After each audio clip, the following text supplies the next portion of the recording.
Hi! Hello friends! మనం ఈరోజు 'తిరిగి వచ్చిన వసంతం' ఎపిసోడ్ 3 చూసేద్దాం. ఆ లేడీ ఇచ్చిన డబ్బులతో పాటుగా రమ్య నగలు కూడా హ్యాపీగా తీసుకెళ్ళిపోతాడు కిషోర్. కిషోర్ వెళ్ళిపోయిన విషయం రమ్యకి ఇంకా తెలీదు. తను రీటాతో పైకి వెళ్ళి అక్కడే బెడ్ పైన కూర్చొని ఆలోచనలో పడిపోతుంది. ఇక చీకటి పడుతుంది అనే సమయంలో తనకి రూమ్‌లోకి భోజనం తీసుకొచ్చి ఇస్తారు. తన మూడ్ ఏం బాగోలేకపోవడంతో ఒక్క 2 ముద్దలు తిని చెయ్యి కడిగేస్తుంది. ఒక్కసారి క్రిష్‌ని కలవడానికి తీసుకువెళ్తారా ప్లీజ్ అని రీటాని అడుగుతుంది రమ్య. "నీకేమైనా పిచ్చా? వాడు ఇంకా ఇక్కడే ఉన్నాడని అనుకుంటున్నావా? అయినా వాడిని ఎలా నమ్మావు? కొంచెం కూడా ఆలోచించేది లేదా?" అని రీటా కఠినంగా అంటుంది. "కిషోర్ చాలా మంచివాడు. అతని గురించి మీకు ఏం తెలుసు అని ఇలా అంటున్నారు?" అని కొంచెం కోపంగానే అంటుంది రమ్య. "ఏంటి వాడు మంచివాడా? ప్రేమ పేరు చెప్పి నిన్ను నిలువునా ముంచి వెళ్ళిపోయాడు. ఇంకా వాణ్ణి మంచివాడు అని అనుకుంటున్నావా?" అని వెటకారంగా నవ్వుతూ అంటుంది రీటా. "అసలు మీరు ఏం చెప్పాలి అనుకుంటున్నారో సరిగ్గా చెప్పండి. నాకు మీ మాటలు అర్థం అవ్వడం లేదు" అని భయంగా అంటుంది రమ్య. "అయ్యో పిచ్చిదానా! వాడు నిన్ను ఇక్కడ అమ్మేసి వెళ్ళాడు. వాడు నిన్ను నిజంగా ప్రేమించలేదు. నీ ద్వారా డబ్బులు సంపాదించాలి అని అనుకున్నాడు.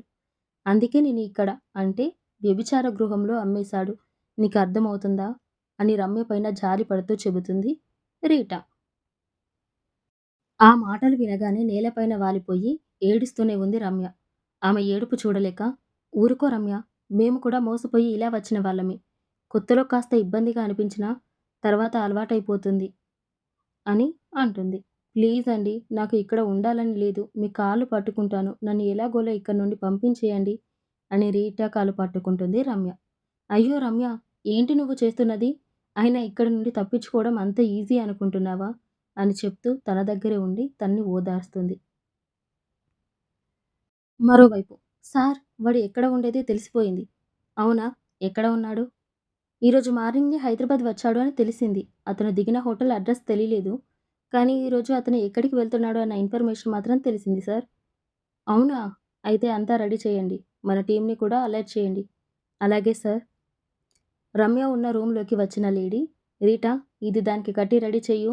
ఈరోజు బడే బాయ్ వస్తున్నాడు. ఇదిగో దానికి అన్నీ ముందే చెప్పు. నీకు బాయ్ సంగతి తెలుసు కదా! తేడా వస్తే ప్రాణాలు తీయడానికి కూడా వెనకాడడు." "సరే దీదీ" అని ఆ లేడీకి చెప్పి చీర, పువ్వులు, వాటితో పాటు కొన్ని నగలు ఉన్న ప్లేట్‌ని తీసుకుంటుంది రీటా. అవి ఇచ్చిన ఆ లేడీ అక్కడి నుండి వెళ్ళిపోతుంది.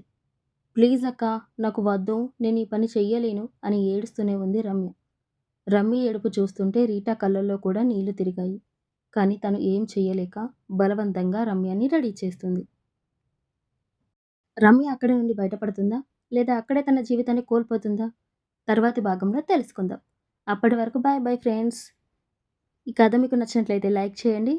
అలాగే నా ఛానల్‌ని సబ్స్క్రైబ్ చేసుకోండి. Thank you for listening. Bye bye.